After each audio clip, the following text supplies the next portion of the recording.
अन्वेषण शब्द में संधि है यन संधि। दुर्भेद शब्द का विपरीतार्थक है भेद। भाषा शिक्षण के उद्देश्य में ग्रहणात्मक उद्देश्य के अंतर्गत आते हैं श्रवण कौशल और पठन कौशल। प्रशांत तीसरा कक्षा का विद्यार्थी है। कल उसके हिंदी भाषा की परीक्षा है, इसीलिए वह ध्यानपूर्वक पुस्तक पठन कर रहा है। इस पठन को कहते हैं गहन पठन। विचार विश्लेषण अंग है गद्य शिक्षण। कविता शिक्षण का मुख्य उद्देश्य है कविता के माध्यम से विद्यार्थी को भाषा संदर्भ बताना। भाषा शिक्षण के उद्देश्य में से एक है विद्यार्थियों में भाषा के माध्यम से विचार और भावनाओं को व्यक्त करने की क्षमता विकसित करना। यह उद्देश्य किस प्रकार के शिक्षण मूल्यांकन से संबंधित है? तो रचनात्मक मूल्यांकन। कक्षा 2 का बालक बेझिझक अपने घर अपने खिलौने खेलने के ढंग की बात को आपस बताता है। तो ऑप्शन नंबर ए। आप बालक के आत्मविश्वास को महत्व देते हुए बालक का मौखिक अभिव्यक्ति का आकलन करते हैं। हिंदी शिक्षण में दृश्य श्रवण साधनों का उपयोग करने का मुख्य उद्देश्य है। Option number D. विद्यार्थी को हिंदी भाषा के प्रति रुचि और उत्साह पैदा करना। Question number 10। किसी भी पाठ के अंत में दिए गए अभ्यास एवं गतिविधि बच्चों के ... में मदद करते हैं। भाषा और विस्तार। Question number 11। अभिकथन। भाषा के साध्य रूप के अंतर्गत विभिन्न भाषाई तत्वों का समावेशी होता है। तर्क। विद्यार्थियों को ध्वनि वर्ण लिपि शब्द पढ़ने पर उच्चारण वर्तनीय आदि जान करना ही भाषा का साधन है। तो ऑप्शन नंबर सी। अभिकथन और तर्क दोनों सही है और तर्क अभिकथन का सही व्याख्या करता है। Question number 12। अभिकथन। श्रवण भाषा सीखने का प्रथम चरण है। तर्क है। तर्क। श्रवण अन्य कौशल को विकसित करने का आधार है। ऑप्शन नंबर इज ब। अभिकथन गलत है परंतु तर्क सही है। Question number 13। अभिकथन। स्मृति के आधार पर किसी विषय या व्यक्ति के संबंध में लिखित लेख संस्मरण कहलाता है। तर्क। संस्मरण में व्यक्ति अपना जन्म माता पिता उनकी शिक्षा एवं व्यवसाय आदि के बारे में चित्रण करता है। ऑप्शन नंबर इज ब। अभिकथन गलत है परंतु तर्क सही है। The next question is second last question. अभिकथन। रोग या दोष का पता लगाना निदान कहलाता है। तर्क। निरीक्षण परीक्षण साक्षात्कार और चिंतन अभिलेखन शैक्षिक निदान का विधियां है। तो ऑप्शन नंबर इज ब। अभिकथन गलत है परंतु तर्क सही है। बढ़ते हैं लास्ट क्वेश्चन की ओर। अभिकथन। वर्तमान शिक्षा पद्धति के पाठ्य पुस्तक का महत्व स्थान है। तर्क। शिक्षा के क्षेत्र में यह सबसे पुराना दृश्य उपकरण है। तो ऑप्शन नंबर इज ए। अभिकथन सही है परंतु तर्क गलत है। बढ़ते हैं शॉर्ट आंसर। बोलिया एवं मानक भाषा में अंतर स्पष्ट कीजिए। बोलिए किसी क्षेत्र विशेष में बोले जाने वाली भाषा का रूप है जिसमें उच्चारण और शब्द अलग हो सकते हैं, जो कुछ इस प्रकार हैं। Question number 17। भाषा के विचार एवं भावनात्मक उद्देश्य पर प्रकाश डालिए। भाषा मनुष्य के संचार का प्रमुख साधन है। भाषा दो मुख्य उद्देश्य होते हैं, विचारात्मक और भावनात्मक। विचारात्मक उद्देश्य जो कुछ इस प्रकार है और भावनात्मक उद्देश्य जो कुछ इस प्रकार है। क्वेश्चन नंबर 18, मौखिक अभिव्यक्ति कौशल और पठन कौशल में अंतर बताइए। भाषा शिक्षण में मौखिक अभिव्यक्ति कौशल और पठन कौशल का विशेष महत्व है। मौखिक अभिव्यक्ति कौशल कुछ इस प्रकार है और पठन कौशल कुछ इस प्रकार है। बढ़ते हैं अगले क्वेश्चन 19 नंबर, गद्य शिक्षण के विभिन्न अंगों की व्याख्या कीजिए। कुछ इस प्रकार है।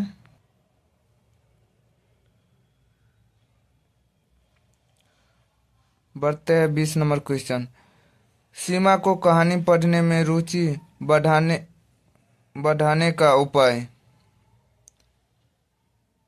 इसका आंसर कुछ इस प्रकार लिखे गए हैं। मूल्यांकन से आप क्या समझते हैं? भाषा शिक्षण में इसकी आवश्यकता क्यों है?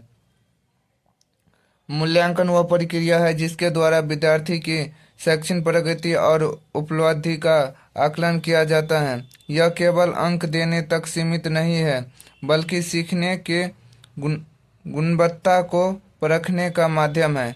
और कुछ इस प्रकार है। बढ़ते हैं 22 नंबर क्वेश्चन, आपकी दृष्टि में सतत एवं व्यापक मूल्यांकन की उपयोगिता क्यों? लिखिए। सतत एवं व्यापक मूल्यांकन छात्रों के समग्र विकास पर ध्यान देता है। यह केवल परीक्षा पर आधारित नहीं होता है, बल्कि दैनिक गतिविधियों और व्यवहार को भी शामिल करता है। इसलिए छात्रों का निरंतर मूल्यांकन होता है, तनाव कम होते हैं और सीखने की प्रक्रिया अधिक प्रभावी बनती है। जनसंचार के साधन कौन कौन हैं? जनसंचार के प्रमुख साधन हैं समाचार पत्र, radio, television, internet, social media और पत्रिका। ये साधन सूचना, शिक्षक और मनोरंजन का प्रसार करते हैं तथा समाज को जोड़ने में महत्वपूर्ण भूमिका निभाती है। भाग 5, किन्हीं 5 प्रश्नों का उत्तर दें। इसमें कुल 40 मार्क का क्वेश्चन है, जो प्रत्येक क्वेश्चन 8 मार्क का पूछे गए हैं। तो बढ़ते हैं 24 नंबर क्वेश्चन, लेखन कौशल से आप क्या समझते हैं? आप लेखन कौशल की किन किन विधियों का उपयोग करेंगे और क्यों? तर्क सहित उत्तर दीजिए। लेखन कौशल कुछ इस प्रकार है। लेखन कौशल का प्रमुख विधियां कुछ इस प्रकार है और ये उसी का आंसर। बढ़ते हैं 25 नंबर क्वेश्चन, पद शिक्षण का महत्व समझते हुए कक्षा 4 के विद्यार्थी के लिए कविता की पाठ्य योजना बनाएं। कविता की पाठ्य योजना कुछ इस प्रकार आप बना सकते हैं। क्वेश्चन नंबर 26, कक्षा 5 के विद्यार्थी के लिए हिंदी विषय से संबंधित ब्लूप्रिंट एवं प्रश्न पत्र पाठ्य योजना बनाएं। इस प्रकार आप पाठ्य योजना बना सकते हैं। क्वेश्चन नंबर 27, पाठ सहगामी क्रिया से आप क्या समझते हैं? हिंदी भाषा शिक्षण में आप कौन कौन सी पाठ्य सामग्री क्रिया का आयोजन करेंगे? पाठ सहगामी क्रिया वे गतिविधियां हैं जो पढ़ाई के साथ साथ विद्यार्थी के सर्वांगीण विकास के लिए कराई जाती हैं। हिंदी भाषा शिक्षण में सहायक सहगामी क्रियाएं वाद विवाद प्रतियोगिता, कहानी सुनना, कविता पाठ, नाटक मंच, भाषा प्रतियोगिता, लेखन प्रतियोगिता। कक्षा में सहायक सामग्री का प्रयोग कक्षा को रोचक बनाता है। आप कौन कौन सी सहायक सामग्री का प्रयोग करेंगे और क्यों? चार्ट और चित्र विषय को स्पष्ट करते हैं। मॉडल समझ को आसान बनाते हैं। ब्लैक बोर्ड, मुख्य बिंदु लिखने के लिए। ऑडियो ऑडियो वीडियो सामग्री रुचि बढ़ाती है। फ्लैश कार्ड शब्द ज्ञान बढ़ाते हैं। 29 नंबर क्वेश्चन। नीता कक्षा 3 की विद्यार्थी है।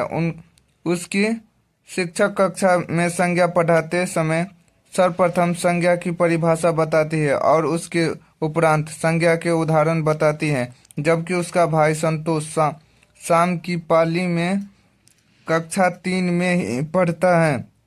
उसके अध्यापक संज्ञा पढ़ाते समय सर्वप्रथम संज्ञा के उदाहरण देते हैं और उसके उपरांत परिभाषा तक पहुंचते हैं। दोनों ही शिक्षक अपनी अपनी कक्षा के संज्ञा सिखा रहे हैं। संतोष संज्ञा के उदाहरण आसपास के वातावरण से ही बता देते हैं, जबकि नीता अभी भी संज्ञा के उदाहरण नहीं बता पाती हैं। विचार कीजिए, ऐसा क्यों है? आप अपने उत्तर की पुष्टि तर्क सहित कीजिए। आपके उत्तर कुछ इस प्रकार हो सकते हैं।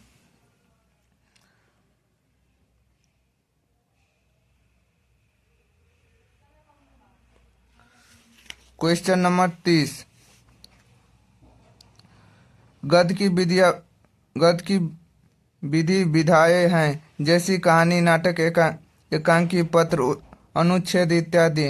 क्या एक शिक्षक को सभी विधियों का शिक्षण एक समान कराना चाहिए या विविध प्रकार से अपने उत्तर की पुष्टि तर्क सहित दें?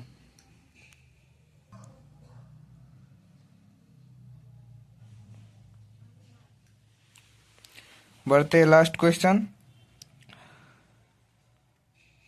विद्यालय अनुभव कार्यक्रम के दौरान हिंदी शिक्षण करते समय अपने अनुभव किया होगा कि विद्यार्थी उच्चारण की अशुद्धियाँ करते हैं। विद्यार्थी किस प्रकार की उच्चारण संबंधी अशुद्धियाँ करते थे और अपने उन अशुद्धियों का निराकरण किस प्रकार किया? उपयुक्त उदाहरण देते हुए अपने उत्तर की पुष्टि करें।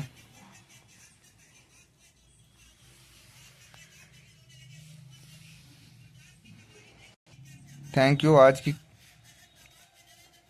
हिंदी का पेपर यहीं समाप्त होता है।